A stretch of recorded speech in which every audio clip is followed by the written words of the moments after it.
नमस्कार दोस्तों, आप सबका कानपा एजुकेशन एकेडमी में बहुत बहुत स्वागत है। दोस्तों आज हम अपने इस लेक्चर में बात करेंगे चाइनाज वॉल्फ वॉरियर डिप्लोमेसी की। आखिर ये है क्या और चाइना इसका किस तरीके से इस्तेमाल करता है अपने नेशनल इंटरेस्ट को फुलफिल करने के लिए। तो आइए आज का अपना टॉपिक शुरू करते हैं। तो दोस्तों इसको समझने के लिए आपको इस वर्ड का वन बाय वन मतलब समझना होगा। यहां पर देखिए दोस्तों, चाइना वॉल्फ वॉरियर डिप्लोमेसी में वॉल्फ का क्या मतलब होता है। वैसे तो दोस्तों वॉल्फ एक जानवर का नाम है और यहां पर इस जानवर के इंपॉर्टेंट कैरेक्टरिस्टिक्स होते हैं और इसका सबसे मेन इंपॉर्टेंट कैरेक्टरिस्टिक्स है वो ये है कि ये आपस में झुंड बनाकर ही किसी पर अटैक करते हैं, कभी भी अकेले अटैक नहीं करते। तो चाइना की जो ये डिप्लोमेसी है उसमें वॉल्फ का यही मतलब है कि चाइना की कोई भी एजेंसी हो, चाहे वो पब्लिक एजेंसी हो चाहे वो प्राइवेट एजेंसी हो, वो एक वॉल्फ की ही तरह ट्रीट करेंगी, यानी आपस में वो झुंड बनाकर रहेंगी और यहां पर वो एक दूसरे की सपोर्टिव कंपनी के तौर पर काम करेंगी। तो भले चाइना की प्राइवेट एजेंसी हो या पब्लिक एजेंसी हो, वो एक कॉमन गोल पर काम कर रही हैं और उस कॉमन गोल के लिए वो एक दूसरे को सपोर्ट करेंगी। यहां पर दोस्तों चाइना को प्रोटेक्ट करने के लिए वो अपने आप को सेक्रीफाइस भी कर सकते हैं, यानी ये एक तरीके से प्रॉफिट मोटिव पर काम ना करके वो अपना सब कुछ न्यौछावर करने के लिए भी तैयार रहेंगे। और यहां पर दोस्तों देखिए मैंने लिखा है कि वो जो होगी लॉयल होनी चाहिए पीएलए के। यहां पर ये पीएलए नहीं होगा, एक्चुअली में सीपीसी होगा, यानी कम्युनिस्ट पार्टी ऑफ चाइना की जो पार्टी है कम्युनिस्ट पार्टी, उसके लिए लॉयल होनी चाहिए ये। और साथ ही साथ जो कम्युनिस्ट पार्टी ऑफ चाइना को बेनिफिट पहुंचाने वाला जो भी काम किया जाना हो वो सारा ये एक तरीके से वॉल्फ के जो इंपॉर्टेंट कैरेक्टर है उसके बेसिस पर ही ये काम करेंगी। इसके अलावा दोस्तों जो वॉरियर वर्ड का इस्तेमाल हुआ है इसका मतलब हो गया असर्टिव होना, प्रोएक्टिव होना और हाई प्रोफाइल होना। यहां पर देखिए दोस्तों जो ये वर्ड है डिप्लोमेसी, डिप्लोमेसी का सिंपल मतलब होता है एक देश दूसरे देशों के साथ जो मोलभाव करता है अपने इंटरेस्ट को अचीव करने के लिए, यानी बार्गेनिंग करता है। तो डिप्लोमेसी का सिंपल मतलब बार्गेनिंग होता है। लेकिन ये जो वॉरियर जो है वर्ड वो एक्चुअली में डिप्लोमेसी का कैरेक्टरिस्टिक्स है, यानी वॉल्फ का तो मतलब हो गया कि जो प्राइवेट एजेंसी और पब्लिक एजेंसी जो दूसरे देशों में काम कर रही हैं वो, और उसके बाद से जो वॉरियर हो गया वो हो गया डिप्लोमेसी का कैरेक्टरिस्टिक्स। तो यहां पर जो डिप्लोमेट्स होंगे उनको कैसा होना है, उनको असर्टिव होना है, प्रोएक्टिव होना है और यहां पर हाई प्रोफाइल का होना है उनको। अब दोस्तों यहां पर देखिए जो डिप्लोमेट्स हैं किस तरीके से असर्टिव और प्रोएक्टिव हो रहे हैं और यहां पर ये चाइना किस तरीके से अपनी इसी डिप्लोमेसी के थ्रू कॉन्टिन्यूअसली जो है एक तरीके से अपने कई इंटरेस्ट को फुलफिल करने की कोशिश कर रहा है।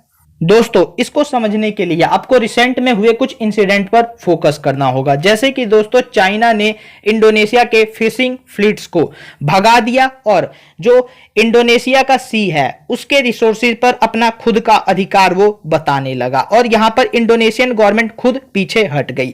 यहां पर ये एक्चुअली में हुआ कैसे, तो देखिए यहां पर चाइना ने इंडोनेशिया के फिशिंग फ्लीट्स के खिलाफ भी अपनी जो स्पेशल एजेंसी है चाइनीज कोस्ट गार्ड शिप उसका इस्तेमाल किया उसने, और ये एक तरीके की दोस्तों नेवी ही हो गई, नेवी के सबऑर्डिनेट है ये, लेकिन नेवी की ही तरह काम करती है। तो अब आप यहां पर देख सकते हैं कि जो चाइना के फिशरमैन हैं उनको सपोर्ट कर रहा है वहां की कोस्ट गार्ड शिप, जो कि दोस्तों सिविलियन मैटर हो जाता है और उसमें कोई और कंट्री किसी तरीके से भी अपने नेवी को इंटरवेन नहीं कराती। तो आप देख सकते हैं कि वॉल्फ जो वर्ड है इस डिप्लोमेसी में उसका इस्तेमाल यहां पर कैसे चाइना कर रहा है।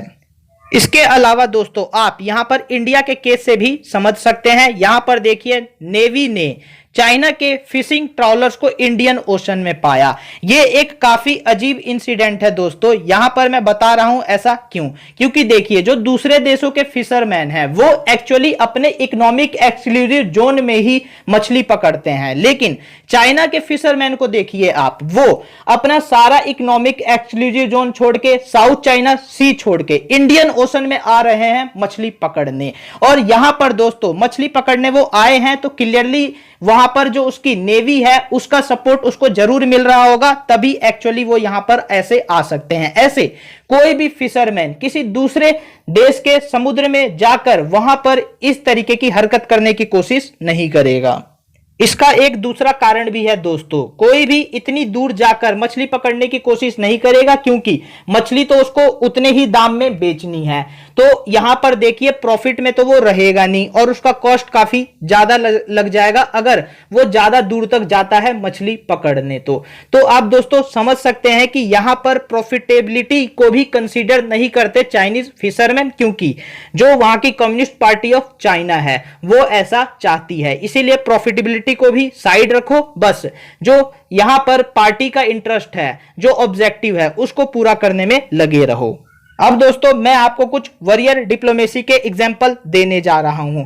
आप यहां पर देखिए, आपने जरूर इस बारे में सुना होगा कि चाइना ने वियतनाम फिशिंग बोट को डुबो दिया है और जब इस पर पेंटागन ने यानी अमेरिका की डिफेंस मिनिस्ट्री ने सवाल उठाए तो यहां पर चाइना ने कहा कि जो वियतनामीज वेसल्स थे वो चाइना के वाटर में थे, इसीलिए हमने उनको डुबो दिया क्योंकि वो इलीगली हमारे वाटर में ट्रेवल कर रहे थे। अब देखिए दोस्तों, यहां पर एक्चुअली में वियतनाम की ये फिशिंग बोट है, कोई मिलिट्री बोट नहीं है। लेकिन यहां पर और कोई कंट्री होती तो सिंपली वो फिशरमैन को अरेस्ट कर सकती थी, लेकिन इस तरीके से शिप डुबोने का काम नहीं करती या उनको भेजने के लिए कोई एक तरीके से अल्टीमेटम देती। लेकिन यहां पर चाइना ने फिशिंग बोट को ही डुबो दिया। तो यहां पर क्लियरली आप चाइना की एग्रेसिव डिप्लोमेसी को देख सकते हैं।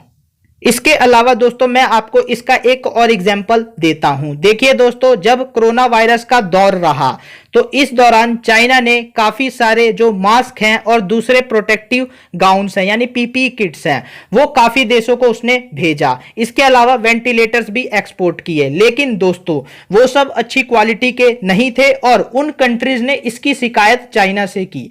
तो यहां पर देखिए, ये जो लिजियान जाहो है वो एक डिप्लोमेट है चाइना के, उनका किस तरीके का यहां पर जवाब है। अगर कोई ऐसा क्लेम करता है कि China's export are toxic, then stop wearing China made mask and protective gowns or using China exported ventilators. This way you will stay clear from the virus. Political virus is more terrible than COVID-19. तो अब आप देख सकते हैं यहां पर भी इस केस में भी इनका किस तरीके का रवैया है, जो कि डायरेक्टली अग्रेसिव डिप्लोमेसी है। अब दोस्तों मैं आपको एक और इंपॉर्टेंट बात बता दूं कि यहां पर चाइना अब ऐसा भी नहीं कह सकता कि ये जो डिप्लोमेसी है एक्चुअली में वेस्टर्न एक्सपर्ट्स के द्वारा फैलाई गई कोई अफवाह है, क्योंकि आप देख सकते हैं यहां पर ग्लोबल टाइम्स की रिपोर्ट, यहां पर इस रिपोर्ट में खुद ऐसा क्लेम किया जा रहा है कि इंडिया ये गलत सोच रहा है कि चाइना को प्रोवोक करके वो उसकी वॉल्फ वॉरियर डिप्लोमेसी को काउंटर कर सकता है। आप कहेंगे कि ग्लोबल टाइम्स जो है चाइना का ऑफिशियल स्टेटमेंट तो है नहीं, तो दोस्तों एक्चुअली में ऐसा आप कह सकते हैं कि ये ऑफिशियल स्टेटमेंट नहीं है, लेकिन ग्लोबल टाइम्स दोस्तों सबको पता है कि ये चाइनीज गवर्नमेंट का ही एक माउथ पीस है और जो चाइनीज गवर्नमेंट दुनिया को मैसेज भेजना चाहती है वो इसी मीडिया के थ्रू भेजती है। अब दोस्तों मैं आपको बता दूं कि ये एक्चुअली में डिप्लोमेसी आई कहां से, तो दोस्तों ये सिंपली चाइना में बनने वाली दो इंपॉर्टेंट मूवीज है वॉरियर नाम पर, और ये वहीं से इंस्पायर होकर इस डिप्लोमेसी को इस तरीके से डिजाइन किया गया है। अब दोस्तों सोचने वाली बात यह है कि आखिर चाइना ऐसा कर क्यों रहा है। तो देखिए दोस्तों, काफी सिंपल रीजन है, इसके दो इंपॉर्टेंट रीजन है। एक तो दोस्तों 2010 में ही चाइना ने जापान को ओवरटेक कर दिया और वर्ल्ड की सेकंड बिगेस्ट इकोनॉमी बन गया। उसके बाद से दोस्तों यहां पर चाइना को काफी ज्यादा कॉन्फिडेंस मिल गया कि आने वाले समय में यूएसए को भी वो ओवरटेक करके एक बहुत बड़ी इकोनॉमी बन जाएगा। तो यहां पर दोस्तों इस ऑब्जेक्टिव के हिसाब से उसे काफी कॉन्फिडेंस मिला और वो एक तरीके से ये मानने लगे कि चाइनीज आर द बेस्ट और वो कुछ भी कर सकते हैं। तो ये एक ओवर कॉन्फिडेंस की इनकी वजह है। और दूसरा दोस्तों, आपने जरूर इसके बारे में पढ़ा होगा, सेंचुरी ऑफ ह्यूमिलिएशन।